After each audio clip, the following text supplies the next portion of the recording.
పోచారం శ్రీనివాసరెడ్డి గారు మాజీ మంత్రివర్యులు మరియు మాకు స్పీకర్ గారు మాకు ఆయనకి బీఆర్ఎస్ పార్టీ మంచి సంస్థ స్థానం కల్పించినా కానీ ఈరోజు రేవంత్ రెడ్డి గారు పెట్టినటువంటి ప్రలోభాలకు గురై పార్టీని మారదామని ఆలోచన చేశారు. ఆల్రెడీ ఆ విషయం మీద అక్కడ ఆల్రెడీ సీఎం గారు ఉన్నారని తెలిసి మేము అక్కడికి వెళ్ళి మాట్లాడదామన్నట్టుగా పోచారం గారి ఇంటికి వెళ్ళడానికి ట్రై చేస్తున్న క్రమంలో పోలీసు వాళ్ళు మమ్మల్ని అడ్డుకున్నప్పుడు అక్కడ మా ప్రయత్నంగా మేము నిరసన తెలియజేస్తున్న క్రమంలో మా మీద కాంగ్రెస్ కార్యకర్తలు కొంతమంది ఆల్రెడీ పోచారం శ్రీనివాసరెడ్డి అనుచరులు ప్లస్ కొంతమంది కాంగ్రెస్ కార్యకర్తలు అందరూ కూడా మా మీద దాడి చేశారు. ఏకదాటిగా దాడి చేసి కొట్టడం పిడిగుద్దులు గుడ్డటం లాంటివి చేస్తారు.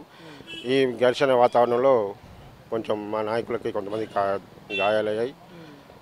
ఆ సంఘటనలో నేను కూడా ప్రత్యక్ష సాక్షిని, నేను కూడా బాధిస్తున్నాయి. నాకు కూడా ఒక దెబ్బ తగిలింది.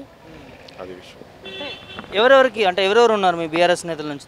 బాల్క సుమనన్ ఉన్నాడు, తర్వాత బాలరాజు యాదవ్ గారు ఉన్నారు, ఆంజనేయులు గౌడ్ గారు ఉన్నారు, తర్వాత మోహనగర్ సాయి తేజారావు, నేను, తర్వాత ఉస్మానియా యూనివర్సిటీకి సంబంధించినటువంటి విద్యార్థి నాయకులు అందరం ఉన్నాము.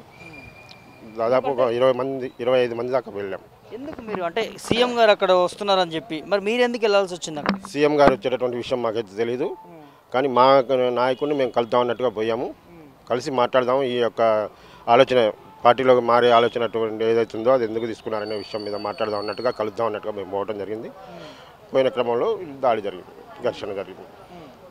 ఎట్లా చూస్తారు కాంగ్రెస్ పార్టీ వచ్చిన కాంచి ఇలాంటి హత్యలు కుట్రలకు పాల్పడతా ఉంది? ఏం చెప్తారు?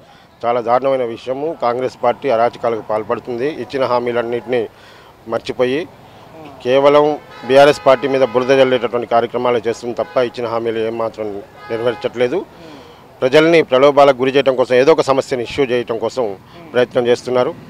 అందులో భాగంగానే ఈ రకమైనటువంటి పార్టీ మార్పిడి కార్యక్రమాలకి ప్రాధాన్యత ఇస్తూ ప్రతిపక్షం అనేది లేకుండా చేయాలనేటటువంటి కుట్ర మాత్రం పండుతున్నట్టుగా అర్థమవుతుంది.